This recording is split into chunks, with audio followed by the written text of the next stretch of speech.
So, kailangan muna natin hilamutan yung mukha natin yun. Bago tayo mag-apply.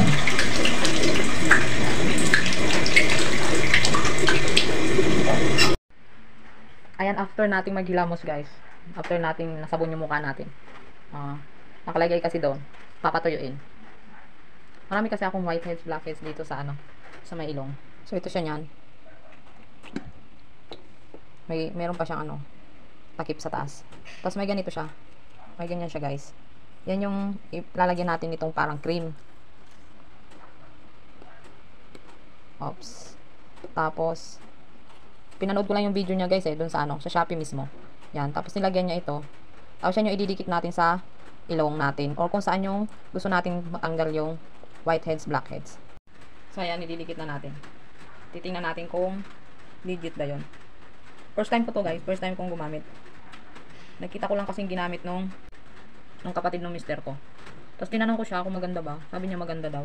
Tapos binigay niya sa akin yung link ng Shopee kasi may fake daw nito. So, itatry ko nga kung legit nga siya. Dito kasi papatuyuin yan pag tumuyo, saka tatanggalin. So, titingnan natin kung marami nga matatanggal nga yung blackheads. Mabango yung amoy niya guys. Yung amoy nito is mabango siya. Yan. Tapos maglalagay pa ako dito kasi meron din dito tsaka sa ilong at tsaka dito So, dito natin siya ilalagay. Mura lang ito guys. 65 pesos lang kasama na yung shipping niya. Pero ngayon tiningnan ko siya 64 na lang. Okay. Ayan guys, after 15 minutes tuyo na siya. Pero pinaabot ko siya ng 30 minutes para talagang dikit na dikit. Dikit na dikit siya So tatanggalin natin siya para makita natin kung effective ba talaga. Dikit na dikit siya Tapos matigas talaga.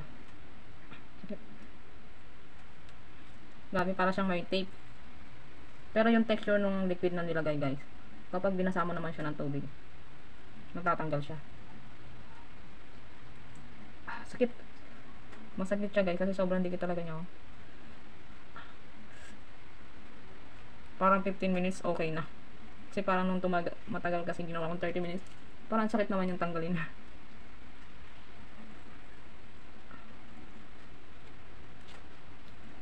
Kasi dikit na dikit siya. Yan. Yan, dami talaga guys. Ang dami pipicturean ko yan mamaya. Ang dami niyang nadala Ang dami. Ayan Tingnan nyo guys Yan yung sa may ilong ko. Tapos ito yung sa may baba.